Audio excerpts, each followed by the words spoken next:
సర్కార్ బిల్కు గవర్నర్ ఆమోదం తెలపలేదు. గవర్నర్ ఆమోదం కోసం తెలంగాణ అసెంబ్లీ ఎదురు చూస్తోంది. మరోవైపు అసెంబ్లీ సమావేశాలను రేపటితో ముగించాలని సర్కార్ చూస్తోంది.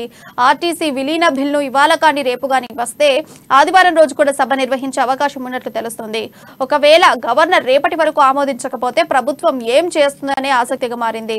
ఆర్టీసీని ప్రభుత్వంలో విలీనం చేయాలని ఇటీవల రాష్ట్ర కేబినెట్ నిర్ణయించింది. ఆర్టీసీని ప్రభుత్వంలో విలీనం చేస్తే ఆ సంస్థలో పనిచేస్తున్న 43,373 మంది ఉద్యోగులు ప్రభుత్వ ఉద్యోగులుగా మారనున్నారు. ఇక దీనిపై మరింత సమాచారం మా ప్రతినిధి రాజు తెలియజేస్తారు. రాజు, చెప్పండి, మీ దగ్గర ఉన్న అప్డేట్స్ ఏంటి?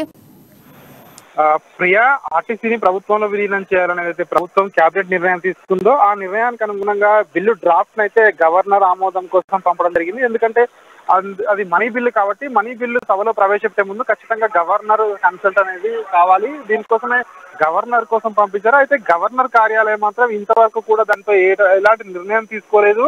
సో కొద్దిసేపటి క్రితమే గవర్నర్ కార్యాలయం నుండి ఒక ప్రెస్ నోట్ కూడా రిలీజ్ చేయడం జరిగింది.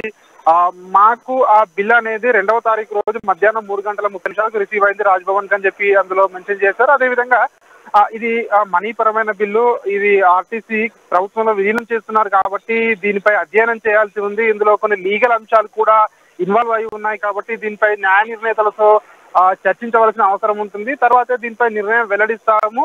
దీనికి ఇంకా కొద్ది సమయం కూడా పడుతుంది, కొద్ది సమయం కూడా పట్టవచ్చు. ఎన్ని రోజుల సమయం పడుతుందని ఆ క్లారిటీ అయితే చెప్పలేము, కానీ దీనికి అధ్యయనం చేయాలని చెప్పి గవర్నర్ కార్యాలయం నుంచి అయితే ఒక నోట్ అయితే రిలీజ్ చేయడం జరిగింది. సో దీన్ని బట్టి చూస్తే ఈ 2 రోజులు అయితే ఖచ్చితంగా అక్కడి నుంచి అయితే నిర్ణయం వెలువడేలా అవకాశం అయితే కనిపించట్లేదు. కానీ ప్రభుత్వం మాత్రం మొత్తానికి నిన్న బీఎస్సీ సమావేశంలో చెప్పినట్టుగా నిర్ణయించినట్టుగా 3 రోజుల పాటే సమావేశం నిర్వహిస్తామని చెప్పడం.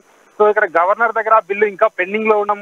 సో ఇవన్నీ చూస్తుంటే కూడా ఈ ఆర్టీసీ బిల్లు ఏదైతే ఉందో దాన్ని వాళ్ళ ఆర్టీసీ కార్మికులు ఎన్ని రోజులుగా ఎదురు చూస్తున్నటువంటి ప్రభుత్వంలో విలీనం అనేది ఇంకా ఆలస్యం అయ్యే అవకాశం అయితే ఖచ్చితంగా స్పష్టంగా కనిపిస్తుంది. ప్రియా, రాజు ఫర్ అప్డేట్స్.